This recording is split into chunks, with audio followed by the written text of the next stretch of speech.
What's up, guys? Welcome to the live show, the Scarlet and Great live show. Before we get into the Big Ten championship game, Johnny and Corey here, ready to talk about the Buckeyes, break it down for all you guys. Please comment, log in. We're going to give you guys some time to log in. Comment on YouTube where you are posting or from, where you are watching from, and we'll get into some Q&As later for the game. We're going to give everybody a second to log in. It seems to be rolling in, Corey.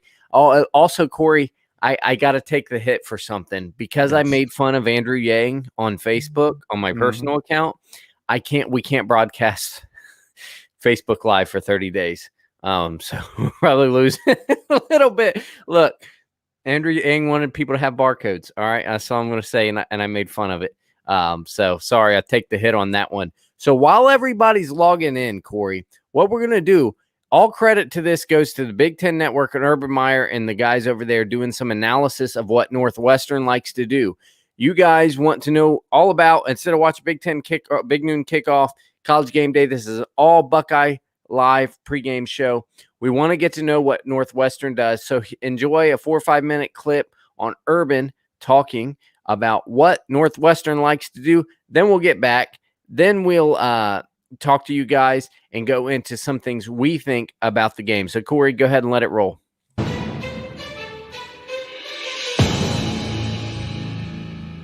All right, Jerry, here, take a look at Northwestern. This is their base defense, but I want to give the viewer a real understanding what a blitz is, because they're doing a very good job of what disrupting offense. Right. That's what you have to do nowadays against good offenses. This is the base defense. You have four down. This is a 4-3 defense. So you have four down linemen. You have three linebackers right here. Actually, one's a nickel, but there's your three linebackers. Then you got four secondary players. This is base defense. 4 rushers, 7 people in coverage. Got it. Now, what's the objective of the defense? Disrupt the offense or confuse the offense. They're going to actually bring a blitz. A blitz means what? A blitz means I'm going to bring one of these 3 linebackers or one of these secondary players. Northwestern is going to blitz a secondary player. Right. So this is a secondary blitz. However, it's called a simulated blitz. A simulated blitz now means that I'm going to drop someone out. So there's the blitzer. Right. These are your 3 rushers. Right. That D end is dropping. Right. So you still have 7 people in the coverage. Now this is going to be the second pressure. This is an actual blitz, 5-man pressure. You have 4 defensive linemen, you have 3 linebackers, and you have 4 secondary players. On this particular blitz, they're going to bring a safety. Remember, that's called a secondary blitz. Right. And they're going to bring the will linebacker. That's a linebacker blitz. So these 2 are going to come with these 3. And this is what confuses the quarterback. He's going to drop. He's going to drop. This man drops. Right. So it's really only a 5-man pressure. It's a 5-man pressure. Is that a blitz? Yes, it's a blitz. They're going to play zone behind it, and they disrupt the quarterback. A blitz, to review, is 5 men. Traditionally, there's 4 rushers. A blitz means we're bringing 1 more. So it's 5 rushers, 6 into coverage. So let's go traditional defense, 4-3 defense. And now, let's say we're going to blitz the Mike through the A-gap. Okay. Now you're not going to have a dropper, but you're actually rushing 5 people, with the intent of keeping the tailback in, but getting pressure on the quarterback. Behind that now, you're going to have 6 defenders to play and pass. 1, 2, 3, 4, 5, 6. Normally speaking, it's going to be man coverage. So you have cover 1, free safety free, and man coverage across the board with the will on the tailback. The other thing you can do in 6 in coverage is something we call fire zone. And fire zone is you're going to play zone coverage behind it. Now your corner can play deep third, deep middle. He can bail and play deep third, and you're playing zone coverage 3 deep with 3 underneath. Much different for the quarterback, but it's still 5 rushers, 6 in coverage. So this is zero coverage, which means it's an all-out blitz. And this is what most people think of when someone says blitzing. All right, let's take a look for the viewer. Here's your 4 down linemen. Okay, here's your 3 linebackers. There's your 4 secondary players. They're going to bring the ranch. They're going to bring all 4, and they're going to bring him and him. These other players, they're going to have that guy in coverage. That guy has a tight end coverage. These 3 have them. Notice there's no help. So we call that, like you said, zero. Zero means what to the viewer? There's no safeties. No safety. This is zero pressure. Safety, right. And zero blitz is +2 now. This is +1. When you bring one more, Right. this is +2. And I'll give you just a standardized blitz. So let's go ahead and move this defensive tackle. He's going to move inside. Defensive end comes. This is a standard 6-man pressure. Defensive end works inside. Sam comes up at the line of scrimmage, and he goes. Mike comes out here and covers man-to-man. There's nobody deep. The free safety has the running back. Okay? The Mike linebacker has the H. The strong safety has the Z, and the corner has the X is X. So it is zero coverage, and everybody's rushing the quarterback. So 6-man pressure, zero coverage, high risk. But you can see that at the end of the day, what's the job of especially against spread offenses? Graham Mertz. Why did Graham Mertz struggle? They showed base defense. Then all of a sudden it looked like a blitz, but it was actually a simulated blitz. They dropped someone out. So base defense, simulated blitz, still 4 rushers. Blitz, let's bring one more than normal. 5 rushers, 6 in coverage. You saw a sack against Northwest. They brought the safety and a linebacker. They got a sack, and then they saw this. They showed them a 6-man down in the red zone. That was all out blitz or bringing 6. Free shot. You remember that was a free shot on the quarterback. High risk, high reward. Is that it? That's it. Okay, so I take the hit for doing the Facebook thing. You got to take the hit for this. That's not the right video. The video I wanted to show was about cover 3 and quarters coverage. This one was not about cover 3 or quarters coverage. So you're 0 for 2. That's good. So that's, you only missed 2 though. Like you can tell your mom on the test. Well, I only missed 2 on the test. I got 2 questions wrong. So See, Kyle, you're gonna get the YouTube thing brought down now. Yeah. So, anyways, I did want to talk about that. Talking about what Northwestern likes to do in the coverage of quarters and a cover 3, which cover 3 you guys have seen Ohio State do, where you have a safety in the middle of the field and then the outside thirds being taken by the corners. Quarters similarly split into fourths with a second safety helping. Probably protects these guys a little bit when it comes to lining up athlete for athlete. But as Urban said in another video, this is your liability in that, Corey, is the deep shot, because you're not getting safety help. You're putting corners sometimes on an island, and you are. And what does Ohio State do really well? They throw the deep ball. Right? Yeah. What was it you uploaded on the Facebook page? Justin Fields like 77% this year. The Pro Football Focus he's the most efficient deep ball passer in college football. That is insane. So now, granted, something else, Corey. I'm going to show this here. Key players that are out for the Buckeyes, and you look at Olave. When we talk about deep shot, you think Olave, and we still have Garrett Wilson. However, we like to put him in the slot a lot. Olave's more traditionally the deep guy. That could be huge, because the way to counter this this defense is play action pass and deep shots. Well, our deep shot guy is not there. So, there's potential for other deep shot guys, but yeah, I think the funny part is nobody was really listing Jackson Smith-Njigba as one of the main key guys. I think with Olave out, you have to list him, obviously. Now, if Olave weren't out and Smith, it would it'd be awful not to have JSN. But that being said, with Olave out, that's the guy you would figure would slip into that role, the Olave-like role, and he's not there. So where do you turn after that? And I guess it's going to be Julian Fleming's season, or a lot of 2 to 3 tight end sets. Today, it's tough. That's a tough loss. Those 2 receivers. Actually, when the rumors were out early this week that Olave was out, I said to myself, okay, that is a tough loss, because Olave is a beast, but the receiver room has more than enough depth to make up for it, and we got Garrett Wilson, the greatest of all time, right? So I thought, okay, we can get by. It's not good not to have him. You'd rather have him, but we can get by. Then you find out Smith-Njigba is out too, and you're thinking, okay, that's the guy I assumed. Hey, Lisa. Yeah, we gotta call an intermission. We got a celebrity sighting here. Yep. Buckeye football fangirl. If you guys don't follow her on YouTube or Twitter, make sure that you do.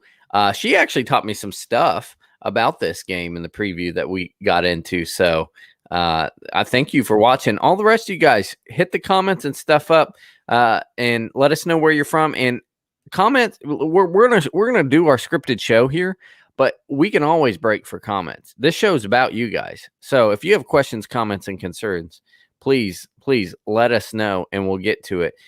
Sorry about that, Corey. I just thought it was good, important to acknowledge the celebrity sighting. Exactly. And but again, with Jackson Smith, Nick Jibba out, you just wonder. So Fleming, and then you think 2 or 3 tight end sets. What are they going to do? How do they adjust their pass game? Because is there anybody else on the team right now who actually fills that Olave role? I'm not really sure. I guess Wilson could finish. He could fill any role. I mean, because he's a great. Do we have Jamison Williams today? Oh, he's going to play, but he can be a deep shot threat, I imagine, but they haven't used him as that all year. Right. I also wondered, are they forced to today? I think this is good because you get to see who would step up in the event that Olave declares for the draft. Kind of, but not without JSN. No, I mean that's a guy you figure would be the next, because he's kind of tapped to be the next Olave next year. I mean that's kind of what he looks like. That's what he represents as a wide receiver. So I'm hoping Fleming steps up today because we've been waiting for that for a while. We've had 5 games. It ain't really fair to him to get on him about that. But he did have a clear possible touchdown against Rutgers that he dropped. So hope we can make up for that one. Yeah, this is definitely key with these players out. So a little bit about what Northwestern does, as you saw. Besides the quarters in the cover 3, they are a well-coached, well-disciplined defense, and they rush to the ball. They have, as Lisa pointed out, they have their linebacking core returns 300 tackles. Like they have the 300 career tackles in the linebacking core, which is pretty awesome.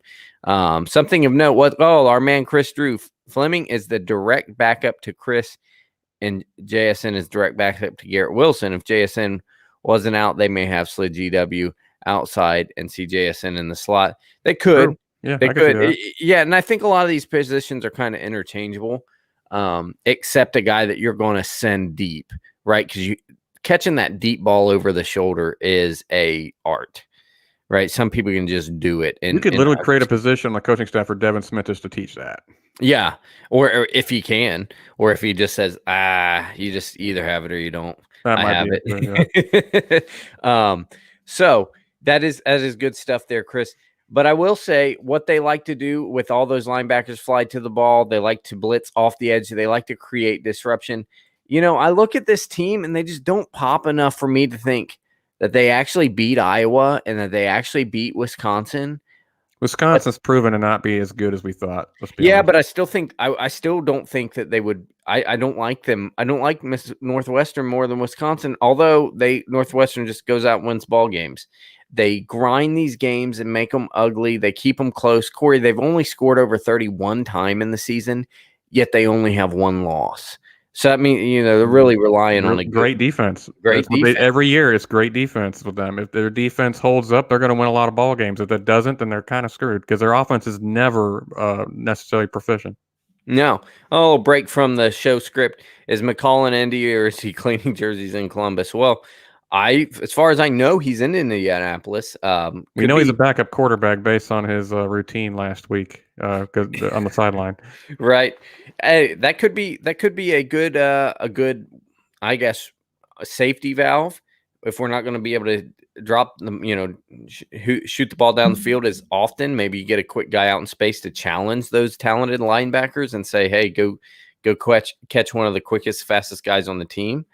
We haven't done it by now. I just don't see it happening. I mean, no, but what a couple games ago didn't we? Man, this season is so helter skelter. McCall got some action a couple games ago. We used him a little bit, yeah. So I would like that. When does he not look good when he's in the game and we never use him? It's amazing. Yeah. Predict one guy on the team. Yeah, if Chrisman's out, my guess would be Heibel. I mean, they'll probably use him. Is O'Shaughnessy still on the roster? That's true too. Yeah. O'Shaughnessy. Justice Smith's a good athlete. Maybe we go back to the pooch punt. Let Fields punt it. Yeah, as I said, go Mike Casper. Did we see McCall today? Yeah, like we just said. Like Corey bring a good point. I'm probably not, because the odds that we use him, we just don't use him. But it would be a game for it, down a guy on the outside to try to switch up the offense. DeJuan Jones as a punter. You could say, okay, he's 330 pounds. That's a lot of kinetic energy behind the punt. Maybe it goes a while. Honestly, you ready for my unpopular opinion? Unless we're playing Michigan State, I don't really care if Drew Chrisman doesn't play, because it's kind of terrible if we're not playing Michigan State. Terrible's putting it strongly, but he's not. I mean, when last year he was terrible.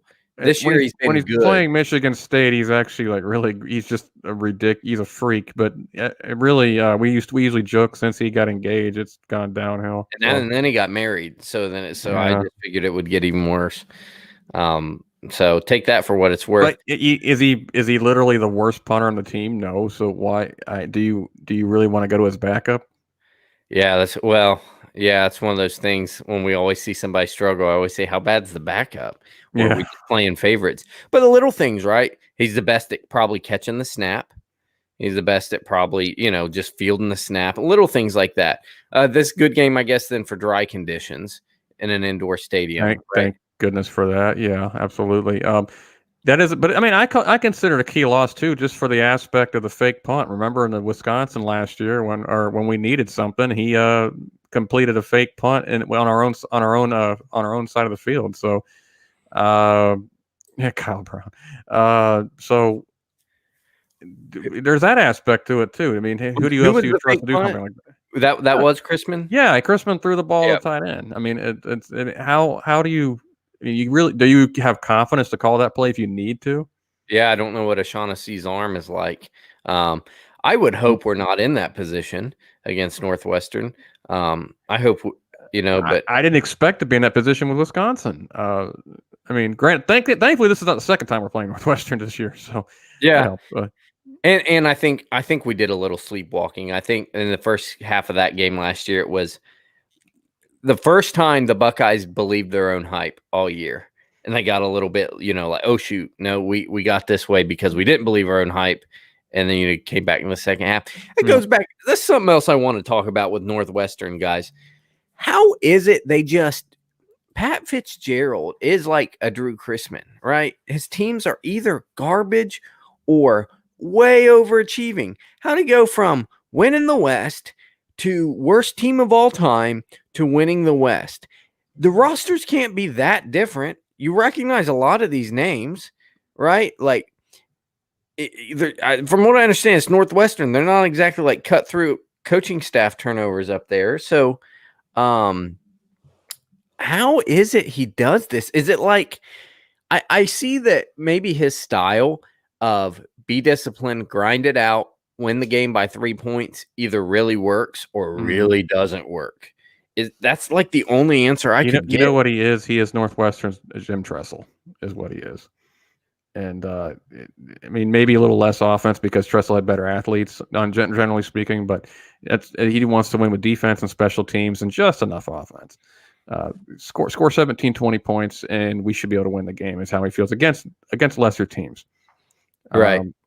So that being said, I have all the respect in the world for Pat Fitzgerald. I think he's actually an incredibly cool guy on top of everything else. I don't know if he's just kissing up over this past week, but he's been loving up on Ohio State quite a bit. And plus, I got to admit, he's a pretty funny guy, too. And he said last year we beat him 52-3. He's like, probably could have played a better game against their twos than they did us. So I do like Pat Fitzgerald. I used to think he's an overrated coach, but honestly, to keep them competitive every other year is just a marvel. It's probably about as good as you're going to get there. Yeah. Well, that's why they don't move on. They're one of the smart programs that like they don't expect to compete for national titles. They're like, we're competing for Big Ten titles with Pat Fitzgerald. Let's just hang on to him because it's like every other year we're literally in the race for the Big Ten title. Now, granted, then we run into the Hulk at the end of the season, but still. Yeah, no one's going to beat them. If they can continue this pace to where they went like this is twice winning the West in 3 years. Now, obviously, they weren't making that appearance anytime before during his tenure, but if he can continue that, that's pretty awesome. So I will answer a couple questions. Yeah. Right here or one. Last I was here, the Indiana game happened. Do you think they'll change the rules by the time the playoff rolls around? What rules? My guess is a 21-day rule. Oh, okay. Yeah, I from what I understand, the Big Ten's already thinking about that. Although the 17-day proposal is kind of weird because no one goes by 17 days. Well, I get what they're saying. The 10 days from the CDC, then you add the 7-day reacclimation. I get what some people are trying to say, but I still think it's ridiculous because it's literally the only illness or whatever. I mean, that you wouldn't just inject them back into the, Yeah, that is odd. And especially, I was learning now, I was talking to a physical therapist who, it's not a virologist, but someone with a doctorate degree yesterday, and they were showing me how like inaccurate these tests are, and how I think he said the creator of the test even said it was morally wrong to use some of the results that people use. But here we are. Anyways, yes, Pat Fitzgerald, great defensive mind. I want to go ahead and give you guys the breakdown of what I saw when I watched them and looking at these guys today. Please continue with your questions, comments, concerns. Their offense, again, nothing that kind of knocks it out of the park, but they have running back Cam Porter is a true freshman who's very talented. They're going to give some carries for Isaiah Bowser and even Evan Hall. We know Isaiah Bowser well. And Drake Anderson, he started hot. He's really tapered off. I didn't see him on an injury report, but he's a guy like maybe to me that looks the best, most athletic on film. But all these guys, none of these guys are like manhandle you in the backfield, spin move in the backfield, then get loose. It's let the scheme get them to the second level, and then they're dangerous ish. Dangerous is still, a word I use relative, right, to the roster, but they got some athleticism when they get out there. And they got McGowan and Bowman, who are athletic receivers. They're the leading receivers, averaging just over 11 yards a catch. But put it this way, Peyton Ramsey, their quarterback's only thrown for 1,200 yards this season. So this is not like some huge high-powered offense. Again, like I said, they scored over 30 points, I think, one time. But this offense is kind of just like, don't make mistakes, don't give the ball away. Let's try and take advantage of stuff that when we can. Just kind of keep chipping away, score some points. And honestly, I don't look for that to be enough. And now where you will see some athleticism is also when Peyton Ramsey really makes his mind up to scramble. He's not Mike Vick or anything, but a mobile quarterback can be frustrating. So if he makes his mind Baron up, Browning is out today. Yes, one of the guys you would like chasing a mobile quarterback. So I would like, hopefully Justin Hilliard's in there, another athletic guy. Obviously, no one's really on Barron's level athletically, but you would love to see Barron for these types of circumstances. Or who knows? Maybe Justin's just a pinch slow enough that he doesn't over pursue like Barron can do sometimes because he's so freakishly fast sometimes coming downhill. But that is where I think you'll see some frustration. Running back's a second level, and if Peyton Ramsey wants to kind of scramble around. Yeah, I that's what I was. He has 169 yards rushing on the year, about 2-point average. He has over 1,000 for his career, about a 2.8 average. Again, he's really steady on that. But you're right, he can beat you with a little bit of scrambling here and there if we're not careful when we go into those zone coverages, and we're or actually not zone, it's actually more man coverage where you're not looking at the quarterback and finding him. So there's definitely that aspect of it. On offense. I don't know if I totally agree with you. I mean, look, I think that what they obviously don't go deep on you very much. I mean, the longest the receivers have. I mean, look at this. I'm looking at the receiving core right now. The long is 36, 33, 27, 19. I mean, it's just they don't go deep. There's not very many big play potential there. So what's plagued Ohio State this year is obviously the deep ball until Michigan State, which was so ironic to me because they've been very successful with it. But until Michigan State, they've been plagued by the deep ball. Indiana really exposed it. And that's not something you have to worry about. What I do worry about them is finding little 3rd and 5s, 3rd and 6s, and those little zones, little hitch routes, and finding the mesh route or not the mesh, but finding the tight end in the middle of the field. Because we've been suspect of that as well. Is the linebacker split and they're chasing the running backs or they're chasing the the other wide receiver, and then all of a sudden the tight end's wide open. I fear that a little bit. But granted, Ramsey's only completing about 59% of his completions this year, so not the most accurate quarterback. You got to force him to make really tough throws, obviously, into the zones, and obviously some of that comes with pressure as well. We've been really good about getting pressure this year, not necessarily the sack total, but really good about getting pressure. And they do have an all Big Ten all Big Ten offensive tackle. And there's freshman left tackle Peter Skoronski is a pretty good player, so it'll be interesting to see the matchup there. But their offensive line isn't dominant. It's not. It's we're going to be able to get pressure, although it does. It's not good. We're not having Tyler Friday or Javonte Baptiste today either. But that's not good for our defensive line. But hopefully a big mix of Cooper, Harrison, Smith, and that'll be enough. As long as we have Togiai and Garrett in the middle, I feel pretty confident about it. But again, the running backs. Another guy that you didn't mention here Evan Hull, who's averaging about 8 yards a carry. Oh, you did? I didn't hear him. It's his name. Okay. Yeah, he's another guy. It's funny. Everybody who's not their starter is actually averaging a good amount on the five carry for the freshman you mentioned, and for Hull it's 8 yards. Now, granted, that screams to me it's more. Did you see this on film? It's more gimmick gadget play type. Oh yeah, it's not athleticism. It's did we get you out of position? Yeah. Okay, I got you. Okay, that's about to say. When I see somebody averaging 8 yards a carry, they're not starting. I'm like, okay, that there's something. They're mixing up their offensive. Well, and it's not a ton of carries either. Like 23 carries. Yeah. Yeah, Drake Anderson's leading the team in carries or in yards per carry, but I think he got like 1 carry the last time they played. It's really weird how they mess with the workload. The stats are really deceiving, I think, sometimes versus the film with these Anderson's guys. a nice player, by the way. He's not a terrible player. Anderson? Yeah. Yeah, no, like I said, he's the most athletic, I think, when you get him out in space probably in that whole backfield. Yeah, absolutely. But I mean, it's again, it's kind of weakness versus weakness, our defense versus our offense. I anticipate a Michigan State type of game defensively. I don't know if it'll necessarily be as good as Michigan State, but that's where I put their offense. It's not very good. And Peyton Ramsey, third team All Big Ten to me is kind of nuts. I mean, 9 TDs, 6 interceptions. He's not been great or anything. He's been okay. He's the third best quarterback in the Big Ten. Yeah, I hear that, and I'm like, I don't know about all that. I guess that's just because his team's winning. Who did they have number 2, Mertz? No, Penix. Okay, so Penix makes sense. Yeah, Penix. He's better than Mertz. Mertz has not been good the last few weeks. Worse than Ramsey? Maybe. Yeah, I think so. Mertz has not been great. They've been losing games too. I think I joked about it on Twitter, saying, "Oh, I didn't remember when we crowned Mertz." What's his name? Ramsey's backup. I know, or not Ramsey's backup. I know he didn't play much this year, but Penix's backup didn't look bad. I guess it'd be hard to give him an accolade, but man, that's crazy. Maybe the Big Ten is just kind of thin at the QB position right now. Yeah, I'm looking at it. It's 8 touchdowns, 5 interceptions.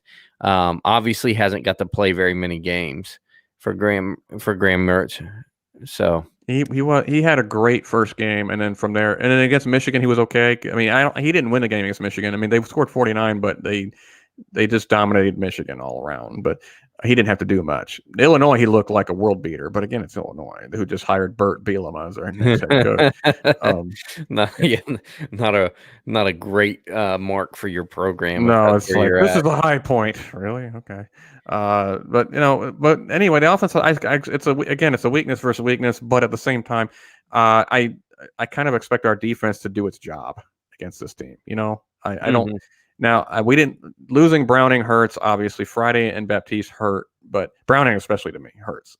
That stinks. But Hilliard's a capable backup if he's going to be playing. I don't know if they're going to the base nickel and they'll have 2 linebackers and Borland and Warner. I don't think they usually play Borland in the nickel anyway, do they? I do know. Yeah, too much space for somebody. Yeah, but even though he's had his best year by far as a Buckeye, it's still kind of you know what Peyton Ramsey reminded me of watching him. You remember Alex Hornibrook on Wisconsin to where you're like, this guy's not scary at all. And then like 3 throws a game, you're like, not deep throws or big arm throws or anything, but intermediate throws that were like really tight windows in front. The only place the ball could be in to beat you, and he makes them. And you're like, what? This guy, that's how I've watched it a few times on film, like some comeback routes and some really close calls. He was able to slip a ball in there. And I'm like, I just watched you not even see wide open receivers for first downs, throw interceptions, et cetera. And then you make that throw. I think, don't be surprised, if he makes a few of those that frustrate you, but I certainly don't think he can do it all game. No, I agree. It'd be interesting to see how the only thing that concerns me a little bit on defense is Coombs laying off the coverage a little bit, because that's what they are. They're chain movers. They'll take that 10 yards. They don't care. Yeah, it's like 2-3 first downs for them is a touchdown. Yeah, exactly. That's where they literally rush the field. We got a first down. It's just I hope Coombs plays press coverage and sticks on them. And they're not going to hurt you deep. But again, I think Marcus Hooker is a game time decision, if I recall correctly. So they're single high safety. At least he's injured to a degree. Maybe you don't want to take that chance, and you just. But again, this plays into their game plan. Like you said, they're grinders. They average about 31 minutes a game on time of possession.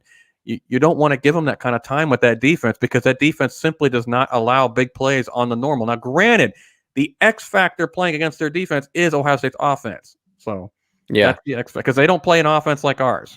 Hey, Corey, I don't want to skip over, but maybe we know the linebackers are fantastic, right? We know that. Chris brings up a good point about this right here. Well, we're moving on to the offense versus defense anyway. So okay, well, but I do want, if you're on defense here in the notes, you do have Greg Newsome in here. Yeah, he was first team All Big Ten along with the other corner, Brandon Joseph. So I wonder if that's, are they that good, or because of the pressure they don't allow people to throw against them that much. But 7 passes defended by Newsome, and is that right? 5 interceptions by Brandon Joseph. Yep. 5 interceptions. Yeah. So they're challenging him, obviously. So yeah. So Chris asks, do you trust him again? Do they trust him against Garrett Wilson? You kind of have to, but I think they play a lot of zone coverage anyway. So. I don't trust prime Charles Woodson against Garrett Wilson if I'm the Green Bay Packers. So like you said, they will, because they have to. Should they? Should they have been up, worried, sick at night because Chris Olave's out? So that just means Wilson. Yes, they should have been shaking in their boots and had a sleepless night over Garrett Wilson. They should have. He is their boogeyman. I do want to show. This is strength versus strength now. We were talking about weakness versus weakness. This is strength versus strength now, offense versus defense. You mind if I show the graphic? Yeah, Johnny? Please. Yeah. Please. All right, guys. Look here. Here's basically the stats I looked up this morning, essentially. You can tell it's literally like strength versus strength. Offense, 46 points per game versus allowing 14 points per game. You can see everything there. Yards per game versus it's crazy how we're both in the basically top 20, except for one, where we are not great on the red zone, apparently. Wow. That shocked me a little bit too. Wow. Third down conversions were really good, although we've dipped a little bit in recent months, but they're also really good defensively against it. Everything we're good against, we're good offensively. They're good against defensively. And ironically, they actually, they average about 2.5 takeaways a game. They're not great at getting to the quarterback, even with their blitz packages explained by Urban.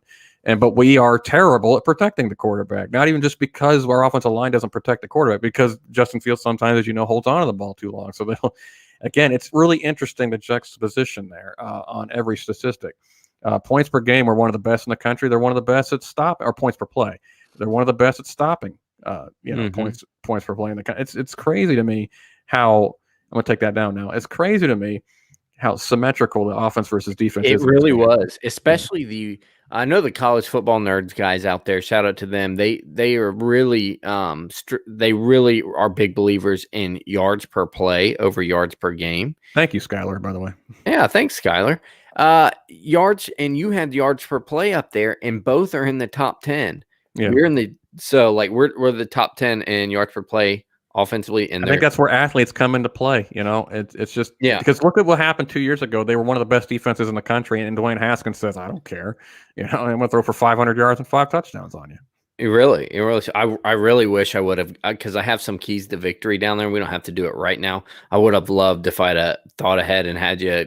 I knew you were doing graphics, I'd have been like, "Hey, can you throw these those keys to victory?" Well, we've both been massively busy lately, so I have not but that's on me. But I was at work till 10 p.m. last night. I literally just don't have any time for anything anymore. Well, you did the graphic. Like I said, it would have taken you 2 seconds, but I should have thought more about it. But no worries. We'll list it off.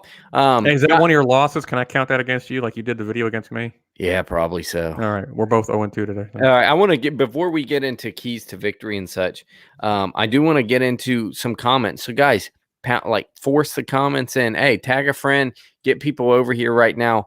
Because we still got a few minutes left before we get ready for the game. Big Ten championship game. Someone not named Justin Fields. I think we went over it. My vote is for the mountain goat, Garrett Wilson. They're no Olave. It's going to have to force him the ball. Now, could they bracket some coverage and change what they do on the fly? Sure. I'm going Garrett Wilson. I'm going with this guy right here. Same commenter. Gunblade Warrior. I think Trey Sermon gets the MVP if it's not Justin Fields. I see that from you. I know. I think he's coming along nicely. I think he's improving every game, and I think Master Teague was rumored to have. I know he's there, but he was rumored to have COVID, so I don't know if he's injured or something's wrong with him or whatever. I think Trey Sermon. This is his kind of game. We need a quicker back for this. I just think. I think we need a quick shifty back for this. I just think Trey Sermon has a good game. I don't know if he'll be the MVP. I think Fields will be the MVP no matter what. But if it's not named Justin Fields, I would go with Trey Sermon for today. Yeah.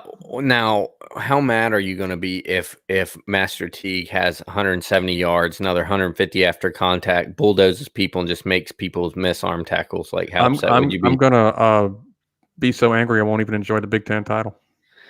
Yeah. Yeah. Well, you know what? You're nothing if not honest. You hide your face, but you are honest, and I appreciate that about you. And you know what? For my birthday last year, you bought me a back-to-back-to-back Big Ten championship shirt. Mm-hmm. I would love, Corey. All I want for Christmas is a spring birthday present of a 4-peat T-shirt. So for Christmas, I want 4 straight titles. To be clear.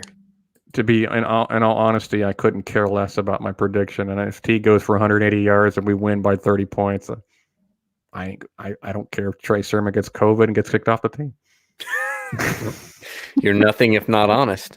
There's the Florida man coming out. Mike's got Teague as the MVP of the game. It's a fair pick. I mean, a starting running back, if he gets the bulk of the carries, that's usually a safe pick. Although for these guys, I would pick gashing them through the air just because of our athletes. So I guess that's where we can get to, Corey. Keys to victory. Actually, we got another question. I'll always break for questions because this is for you by you. Bigger game, Rucker Williams. Just because I've seen it before, Corey, I'll say Ruck. Yeah, I'm going with Ruck on that one. I think without Chris Olave, he was a bit not quite the safety blanket Garrett Wilson is, but if they bracket coverage Garrett Wilson, you got to find a new safety blanket. I think he's had more experience with Rucker in practice. I mean, Williams is a nice player. You know what? It could be a breakout game for him, but I still would go with Ruck as the safe bet. Yeah, and I'm sure this question is geared more towards who's the better receiving game. Impact of the game, it's no contest because I think Ruckert's going to have a better impact on the game in the blocking game. But I'm sure Chris is asking receiving, right? But even with that in mind, we're both still saying who's Rucker. the MVP on defense from Mike Casper, the friendly ghost. Ooh, the MVP on defense. Tough Borland is back. So that is who the people on television will try and tell you is the MVP. He'll be the champion for sure. It It will not be. I will. I'm going Haskell Garrett, but I'm going Haskell Garrett. My boy Haskell. Yeah, that's probably a good bet. Is Proctor back? He wasn't on the unavailability list, so he's probably back. I just don't maybe trust it. Actually, I'm going to go Pete Werner. That's fair. Yeah. Pete Werner. Mike with some laughing there. Okay, so so I would go with Proctor if I just trust him a little bit more. Also wonder if I've heard that people want to see that he can be played at the single high and not the box safety. That would be cool to see. It'd be interesting to see if they. Hey, here's a thought: if what's his name, Hooker is hurt to some degree, maybe. I mean, a game time decision. I haven't seen any news updates on him yet, but if he's kind of nursing an injury, maybe he has a bad play early on, and they say Proctor goes single high. We're bringing Hickman in as a box safety. Hickman wasn't bad. Hickman was not bad. And that might be a nice little change there. I would live with Hickman as in the box and Proctor in the single high. I think that's it. It's a lot of speed. Yeah, it's a ton of speed. I actually think Hickman could be, with his speed, could be a great single high as well. But so far, he's got that attitude you like. Going up into the box, he's not afraid to hit somebody. So, you know what? I don't think many people. I mean, granted, Hooker had his best game against Michigan State, and he looked better. But I don't think many people would complain if Proctor moved to single high and just to give it a shot and then put Hickman in that box. A lot of people want to see Lathan Ransom too, but I think Hickman's got to be ahead of Ransom at this point. So yeah, okay, all right. Now I'll get into keys to victory, and I'll start, of course, for Northwestern. How could they win this game? Number one, Corey, and this is probably like tattooed on Pat Fitzgerald's back, is don't make mistakes, right? Take care of the football. Mm-hmm. Don't make mistakes. You're up against a juggernaut. You're up against it. You're really playing superior talent. The last thing you need to do is hand them things. Michigan State could find themselves in better position to win games if they would do this, right? If they would quit making mistakes. But Northwestern is kind of that team with less talent on offense. But they try not to give the ball away. Obviously, everybody does. But don't make mistakes. That is preached, I'm sure, there. And just get yourself in a position to where, like they say, end every possession with a kick, a punt. By the way, Johnny, we found out who the backup punter is. It's Zach Hoover. It's going to be punting. Wow, that is interesting news. I know nothing about him. Not a thing. Never heard of him. Not even you in the recruiting world. Nothing. Nothing. I've never even heard his name. Yeah. That is telling for sure. Number two, key to Northwestern victory: grind the clock, slow the game. Corey said 31 minutes they average in time of possession. Yep. Mm-hmm. That's something they're going to want to continue here. Grind the clock out. Keep the ball out of Justin Fields in that high-powered offense's hand. Because we know this offense can, as all offenses can, right? You don't score every time. You trip a little bit, you stumble a bit, offensive line misses a block here and there. Keep the ball out of their hands, make them punt a few times. That's less possessions they can hurt you with.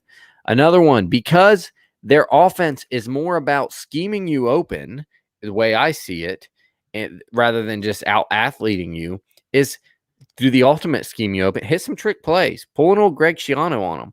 This is the game where they got to go for broke, right? They're literally playing with house money. Any gimmick gadget you could do, hit a few trick plays, fake punts, fake field goal, whatever, onside kicks at the beginning of the second quarter, whatever you got to do. They probably wouldn't do that because they want to keep themselves in the game, et cetera, et cetera. But some trick plays, I think, is really going to be big for them. And number four, force Ohio State into mistakes. That's what they seem to do to everybody. Turnovers from Wisconsin, Iowa, et cetera, because they were down, I think, like 21-7 to Iowa or something like that, 20-7 to Iowa. Force some people into mistakes. Five interceptions by one corner, right? Justin Fields has shown he can get a little flustered sometimes and force a mistake. They like the pressure. Like you said, they don't necessarily get to the quarterback a ton, but they do bring the pressure. They do have one defensive lineman with 4 sacks, though. So you couple that with some blitzes, then you can really create some Of havoc. course, Blake Gallagher and Patty Fisher, 2 linebackers you're going to have to watch today. So they both 65 tackles, and Gallagher has 9.5 for loss and 2 sacks. So I don't know how to say his name for the defensive lineman, Iku Leota.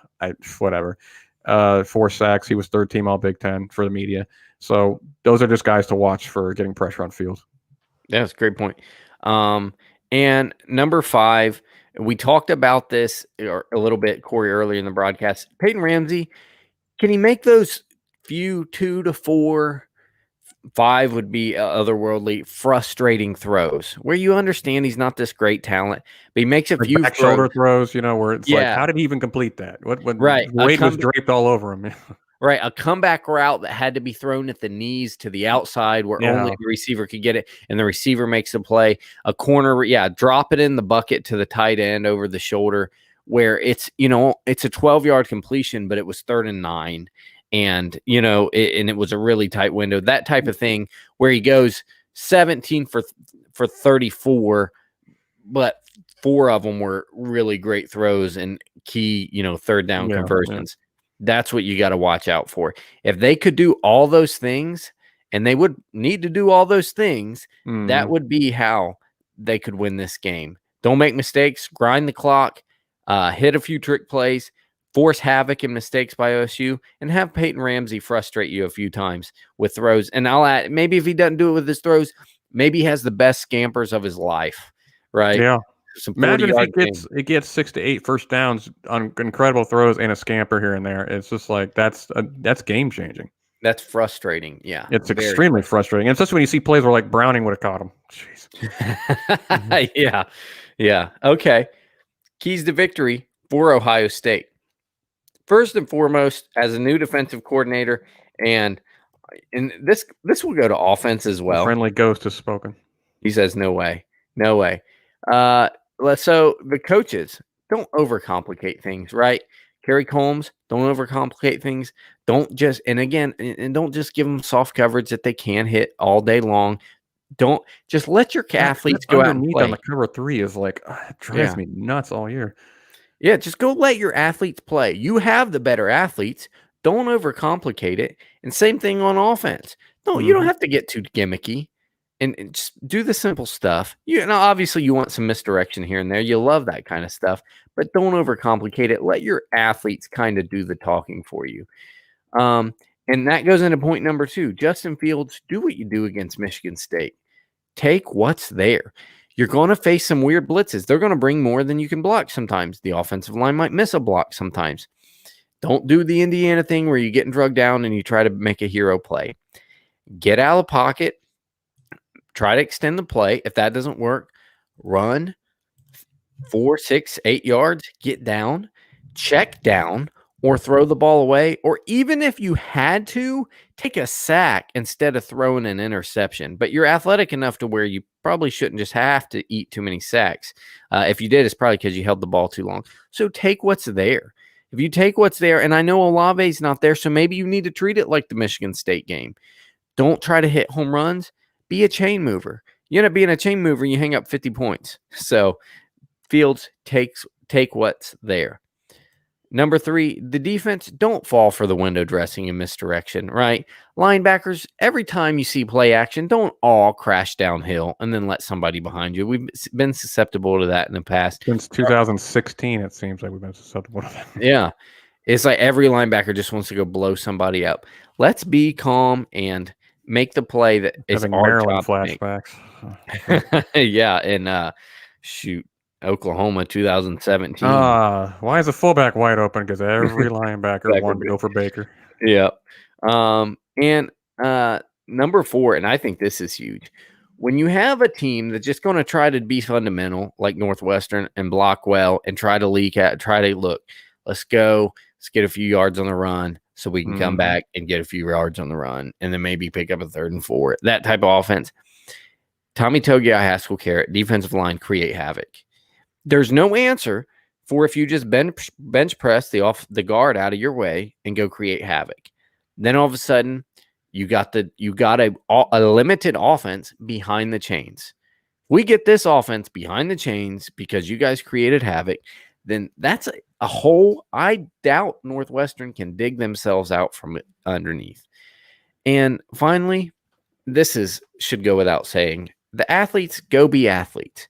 Beat them how you can. You're faster than them. Beat them with a deep shot. Block well when we have appropriate numbers to run against, and run well against the numbers. We are the superior athletic team. Don't overcomplicate it. Just athletes go be athletes. You should win this game, even if you were outcoached by a little, which I don't think is what I'm saying is going to happen. But Northwestern could even outcoach Ohio State by a little, and Ohio State could still win this game because their athletes are that much better. So look at Chris Drew. Who's playing safety today? Proctor, and that's kind of it. Hickman's out today, and Shaw and Hooker also. So Proctor, Lathan Ransom, yeah. Now Lathan Ransom season. Now do we see? We're gonna have a fight in the comments. In the comments. Jared, if you're listening, that was Austin Ward who just reported that about Hickman. I wanted them to fight about it. Well, I don't want fights. Okay, I'm a peaceful person. Chris, where did you see Hickman is out? Say something about his mom, Jared. Say something about his mom. See if we, a lot of Ransom, a lot of Lathan. I mean, you're going to have to. So we have Proctor. We have Ransom. No Hooker. No Hooker, no Shaw. And no Hickman. I mean, you got it. You got to Lathan Ransom. Thankfully, this is not a speed demon deep passing. Or do we go? Hey, do we go with the 4-4 with the bullet and we slide Pope in? We probably do. We slide Pope into Browning's spot, and then you slide Hilliard in as the fourth linebacker. I mean, just put Hilliard at safety at this point. Who cares? Because Pete's so fast, do you do that thing where we bail him a lot to the center of the field? When they eventually roll their coverage, yeah, because I hope we don't have Chase Young anymore, but I hope somebody can get Zach Harrison season. Oh, Jerick McAllister, also a serial killer. Packers fan and a Buckeyes fan. You can't trust those people. No. All right. Well, from Florida. Everybody change your Twitter handle to Lathan Ransom season, I guess, because I don't see. We have a hard time predicting these things. I don't see how you don't see unless we go 4-4 the whole time. I don't see how it's not Lathan Ransom day to day. Every linebacker, Dallas Gant, Kavon Pope, Terry Roger, Mitchell, right now, like licking their chops, like we're ready to go. Yeah. You're probably going to get to see some linebacker depth as well. Oh yeah. Corey, we got 7 minutes before. I gotta go pick up some pizza. I'm going to miss the first couple drives. Yeah, well, maybe you should utilize delivery or get your dad to go pick it up for you. Oh, Dad ain't doing anything. Is anybody in Central Florida can bring this man a pizza? Go get my pizzas for me, please. Yeah, we do all this for you guys. All right, last thing. Ransom is in. I didn't hear it from. I love it. I want to address that really quick. Chris Drew, this is why you stay on the payroll, my friend. Well, we love Chris. That's not the issue. Sir Yacht or whatever. Guys, you ever notice how he just shut up, Mike? You said go Carolina. You ever notice how he puts things like in a plausible, deniable way? Like, I'm hearing talks. Maybe it's on the 1 yard line. Ohio State, Texas A&M are ready to play. The Big Ten title game looks like it's going to be canceled, but just looks like. Oh, it didn't get canceled. See, I didn't say it was.